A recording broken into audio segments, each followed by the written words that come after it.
প্রথমে আমি সাদা ড্রেসটা ছেড়ে রেখে একটা এমনি ড্রেস পরে চলে এসেছি, কারণ সাদা ড্রেসে আমার হলুদের দাগ লেগে যেতে পারে। তো আমি চলে এসেছি এবার মাংস রান্না করতে।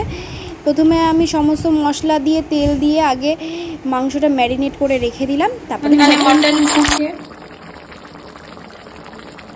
মানে সেদ্ধ হচ্ছে এখানে। আর এটা করার পরে এটা আমি আবার প্রেসারে দেবো, কারণ আমি একদম শক্ত মাংস খেতে ভালোবাসি না, নরম হবে একদম, সেই মাংস আমার ভীষণ ভালো লাগে।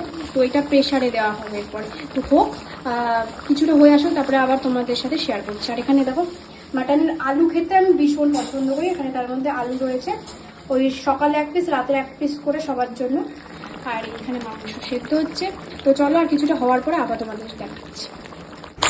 মাংসটা বেশ লাল লাল হয়ে এসছে, আর আমার তো এই ভিডিওটা এডিট করার সময় এখনই জিভে জল চলে আসছে। আর মাংসটা খেতে বিশাল টেস্ট হয়েছিল, ভীষণ ভালো হয়েছিল, সবাই বলেছে।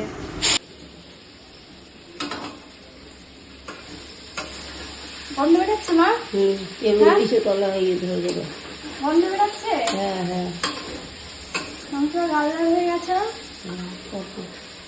তো আমার তো কষানো হয়ে গেছে, এবার প্রেসারে দেবো। তো প্রেসার দিয়ে নামাবো, নামিয়ে তারপরে আমি তোমাদের সাথে শেয়ার করছি যে কেমন হয়েছে আর কি, মাংসটা কেমন হয়েছে, টেস্ট সব কিছু শেয়ার করছি। চলো করি এটা। প্রেসার থেকে নামানোর পরে গরম গরম মাংস দিয়ে ভাত খেয়ে আমরা বেরিয়ে পড়েছি।